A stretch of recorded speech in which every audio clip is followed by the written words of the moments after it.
I'm back with Garth Riley, and we left a little tantalizing tidbit in the last segment about the question I was going to ask you. Okay, so here's the scenario. You're at the United Nations. You have the ears and the eyes of the entire planet upon you. And you have a period of about 1 to 5 minutes. It's not an elevator speech. You're not selling anything. You're just sharing the message from your heart. What are you going to say to those groups of people all over the planet?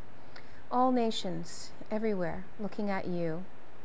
I know I'm putting you on the spot, but I want to hear what you have to say to this world. Take your time. The words come to me, it's possible but not probable. It's possible we can find a solution to everything we're going through. It's possible that we could actually gather the greatest intelligences of the world, and from the ages of very young to the wisdom of the aged, and that we could find we have such a brain trust, such an anointing from God and our creators that have given us these blueprints that we all came here with. And we're going to ask them now to roll out the blueprint. And we have these issues that are there, and we would actually do a collective answer. And I would say, pretend for a moment that there were no borders. Pretend for the moment that there were no kingdoms. Pretend for a moment that there was no hierarchy, although we know that has to happen just by the way society structures. But just pretend for a moment. And so that I only see you as another brethren, that of a person that's come here from another dimension, and you're here now having this human experience, and take a look at what we could do to create the economies, to solve the ecological problems, from world hunger, to all these things that we consider our headlines. And then say, well, we'd solve that, we'd solve that, we'd solve that. So I'd say it's possible. It really is. I mean, to think it's impossible would be wrong, because we have created them, so we can reverse engineer them. And I'm not saying undo them, but say, okay, well, maybe we need to shift it. So if we could agree for a moment that it's possible, the possibility for one person to have food and the other one to not have food means that it's possible to eat. It's also possible to starve. So it's all of that. But I'd say it's not probable. And why do you say not probable? Because it would require a surrender of every measurement system that's ever been existed. That everything that defined every one of us, from the cars we drive to the food we eat, to the clothes that we wear, to the places that we live in, to the things that we say we have or have not, to the ownership or lack thereof, it would be hard for everybody to say that which defines them, because at a certain point in time they would be standing there naked. It's kind of like, goes back to the biblical story, is that it's like the Adam and Eve story, and everybody was naked, it was all cool, right? And then all of a sudden, they sinned and they went, hey, I got to put a fig leaf on. And all of a sudden this sort of sin, which means falling short of what the proper graces were. So the probability of that, it would require such a massive shift, or a massive occurrence. Because I've seen it in probability. Growing up in Winnipeg, Manitoba, I've seen when the Red River's flooding, I've seen people that you normally would be battling with all standing there at the we call building the dikes, and everybody chipping in to the houses that were in peril, because ours were nowhere near. Mm-hmm. I've watched in blizzards and snowstorms, whether it be in Ontario or anywhere else, where people finally pitch in. We had a blackout here a number of years ago that neighbors that never talked to one another came across and said how we could do it. So it is probable, because at that point in time we were all equal and we had to get out of our stuff. Okay. So that's my point. That's beautiful. Now let's take that one step further. Okay. Very, very beautiful. Very powerful. Okay.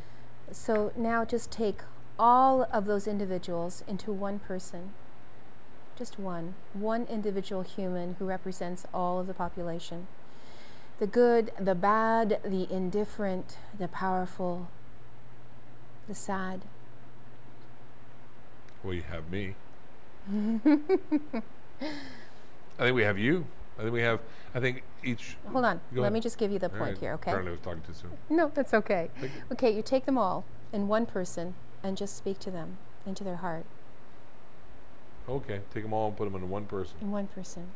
And just speak to them. Eye contact to eye contact. Heart to heart, mind to mind, soul to soul, being to being.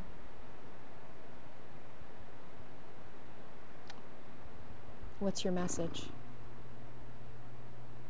Be more of a conversation. Yeah. And you can direct it right here. Well, I'm having a challenge with that. I'll tell you where my brain went.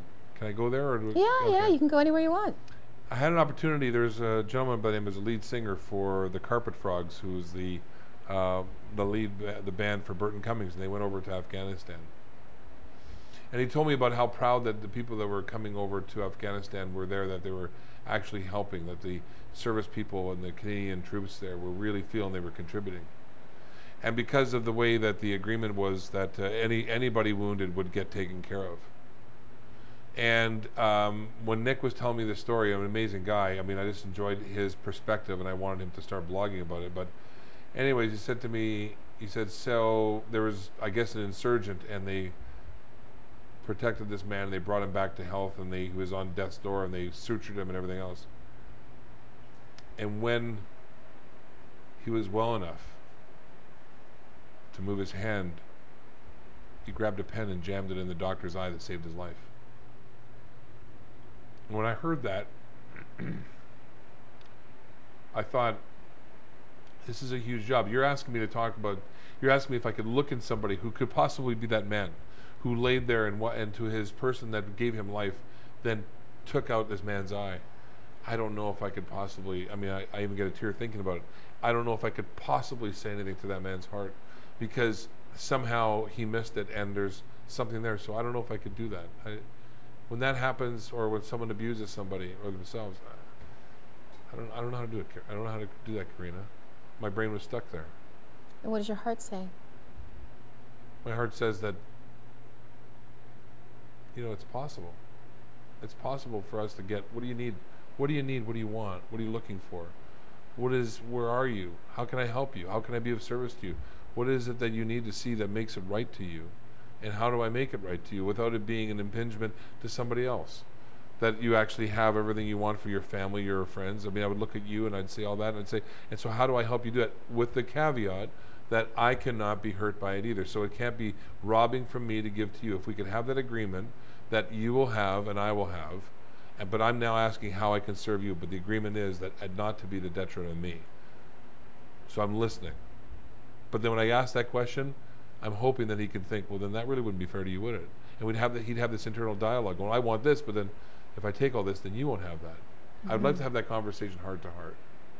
So if you could have that meeting with those requirements in mind, yeah, and you knew that there was going to be a moment where that person was going to listen to you, was actually going to hear you, was actually going to be able to connect with you, then what would you say?